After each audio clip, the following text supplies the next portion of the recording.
Hi, Stephen Mirassou here.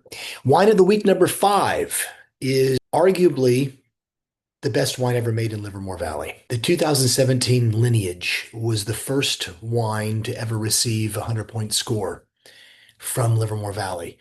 Lineage started as a project in 2007 as a consequence of having made too many wines that, while being delicious and beautiful, got me a little bit away from my primary goal when we first started making wine in 1996.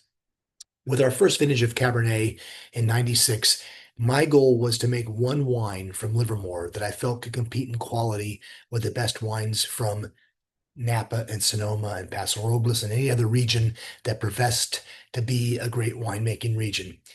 It was my thought that Livermore Valley had suffered way too long in the shadows of all these other regions that frankly weren't as good viticulturally, inherently as Livermore Valley. Our first Cabernets, first several vintages of Cabernets got great scores in the press. They continued to get great scores in the press. I think they were loved by our club members and the guests that came to the winery.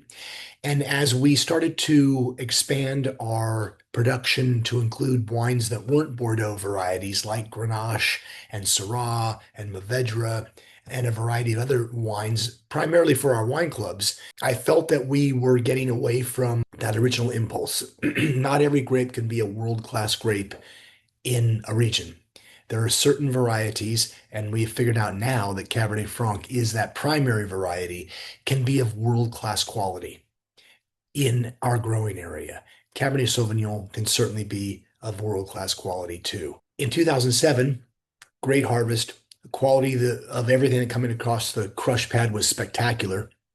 And I was able to spend about 18 months putting a blend of wine together that I wanted to become that one iconic wine from Livermore, and Lineage was born.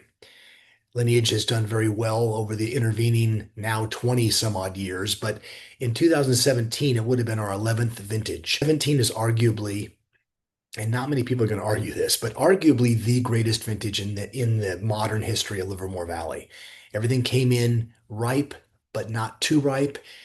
The fruit came in with a sense of litheness and aliveness, came in with the sugar levels that we wanted, but also balanced pH and TA, seed color, skin textures. All these different ripening arcs were absolutely perfect in 2017.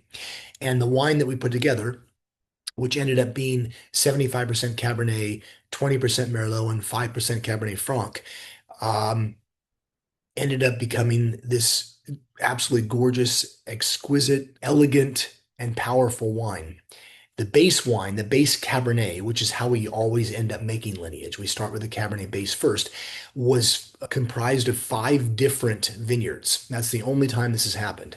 Five of the six vineyards we were using back then contributed quality high enough to become part of this historic and iconic wine.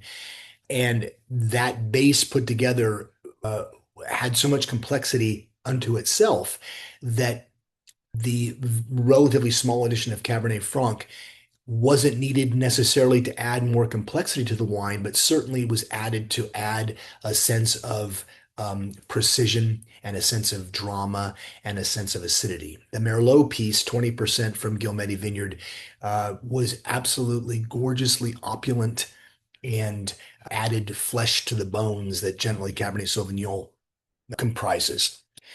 The wine of the week this week is 2017 Lineage, and this is the last time this wine is going to be available for an unforeseen period of time. We're going to put it back in the vault, as it were, and we're going to let it age.